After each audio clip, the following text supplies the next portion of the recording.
dalam renungan HKBP Sola Gracia Kayu Mas untuk akhir pekan ini di tanggal 15 Maret 2025. Sebelum kita mendengarkan firman Tuhan, kita berdoa. Kiranya kasih karunia Tuhan Yesus Kristus, kasih Allah Bapa, menyertai hati dan pikiranmu di dalam Kristus Yesus Tuhan kita. Amin. Bapak, Ibu, dan saudara yang terkasih, firman Tuhan untuk kita dalam hari yang baru ini tertulis dalam Lukas pasalnya yang ke-15, ayatnya yang ke-7. Saya akan membacakannya untuk kita sekalian. Aku berkata kepadamu, demikian juga akan ada sukacita di sorga karena satu orang berdosa yang bertobat, lebih daripada sukacita karena 99 orang benar yang tidak memerlukan pertobatan. Demikian firman Tuhan. Bapak, Ibu, dan saudara-saudari yang terkasih dimanapun berada saat ini atau yang akan memulai aktivitasnya, mari kita dengarkan firman Tuhan kita sebentar saja menjadi penguatan agar kita mampu dan dimampukan melalui hari-hari yang penuh dengan sukacita bersama dengan Tuhan. Sebuah ungkapan mengatakan bahwa orang sakit itu yang memerlukan tabib, tetapi orang sehat tidak memerlukan tabib. Apa yang mau dikatakan melalui ungkapan ini? Bahwa memang benar seorang yang sehat tidak mungkin mencari seorang tabib, dan juga dan pasti seorang yang sakit memerlukan seorang tabib. Dia memerlukan kesembuhan, kesehatan agar dapat kembali beraktivitas normal seperti sedia kala. Bapak, Ibu, dan saudari yang terkasih, nats kita juga hari ini mau menekankan bahwa pertobatan satu orang sangat berkenan di hadapan Tuhan daripada 99 yang sudah hidup di dalam kebenaran. Ini yang mau dikatakan kepada kita bahwa orang yang masih belum bertobat ini harus dicari agar dia datang kembali kepada Tuhan.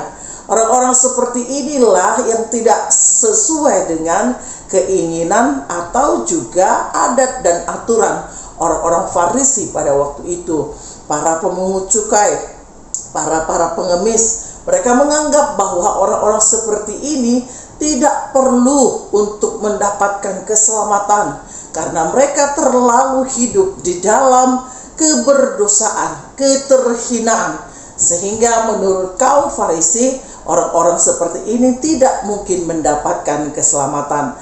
Tapi lain hal yang dilakukan oleh Yesus melalui nats kita, ini merupakan sebuah perumpamaan bagaimana seseorang yang seperti pemungut cukai atau orang-orang yang memerlukan keselamatan haruslah dipanggil pulang agar mendapatkan keselamatan kekal di dalam kehidupannya.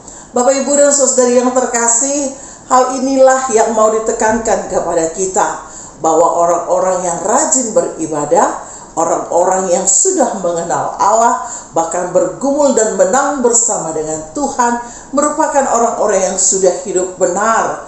Tetapi perlu menjadi sebuah hal yang sangat indah bila orang-orang yang belum mengenal Tuhan, kita ajak atau dia hidup bersama dengan kita menjadi tiruan atau kita juga menjadi teladan atas kehidupan mereka, agar mereka yang sudah mengenal Tuhan tetapi tidak mau berbuah, inilah yang menjadi sebuah tugas kita agar mereka dipanggil pulang agar mendapatkan keselamatan yang daripada Tuhan. Bukankah sukacita yang besar, Bapak, Ibu, dan saudari yang terkasih di dalam Kristus Yesus Tuhan kita, kalau kita bisa bersama-sama merasakan sukacita Tuhan melalui keselamatan, melalui panggilan pertobatan, agar setiap orang yang percaya memanggil nama Tuhan sama-sama diselamatkan. Orang-orang sakit inilah orang-orang yang belum, bahkan yang sudah mengenal Allah tetapi tidak menghidupinya, perlu kita cari agar mereka juga menerima Tuhan dalam sukacita yang luar biasa. Bapak Ibu, kita disuruh dan diperintahkan agar setiap orang yang berdosa kita ajak kembali. Banyak hal yang boleh kita lakukan, contohnya dengan doa bersama, dengan memanggil atau juga dengan menyapa mereka agar mereka hidup di dalam Tuhan, persekutuan di tengah-tengah gereja, dan juga menunjukkan di dalam kehidupan sehari-hari. Kalau kita sudah benar, kalau kita sudah tahu keselamatan, kita perlu mencari orang lain agar sukacita di dalam nama Tuhan semakin sempurna.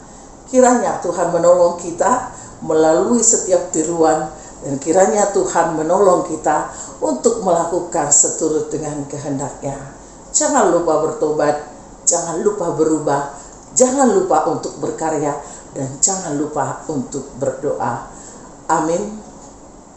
Ya Allah yang terkasih, terpujilah nama-Mu untuk saat ini, karena nafas kehidupan dan juga kasih setia Tuhan berikan kepada kami. Kami sangat bersyukur Tuhan untuk berkat yang boleh Tuhan berikan. Kiranya kami dimampukan menjalani hari-hari kami penuh dengan harapan, agar setiap hal yang kami lakukan Tuhan berkenan untuk memberkati.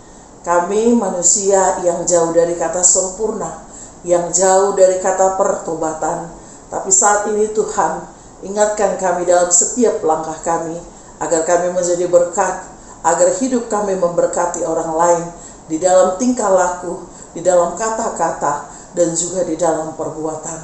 Kasihanilah kami Tuhan, kasihilah kami, karena kami mau menjadi kekuatan dan mendapatkan pengharapan bahwa Tuhan adalah sumber dari sukacita yang akan kami jalani di sepanjang hari ini. Inilah kami Tuhan, ubahlah kami, panggillah kami kembali ketika jalan kami sesat dan jalan kami tidak sempurna di hadapan Tuhan. Di dalam Kristus kami berdoa. Amin.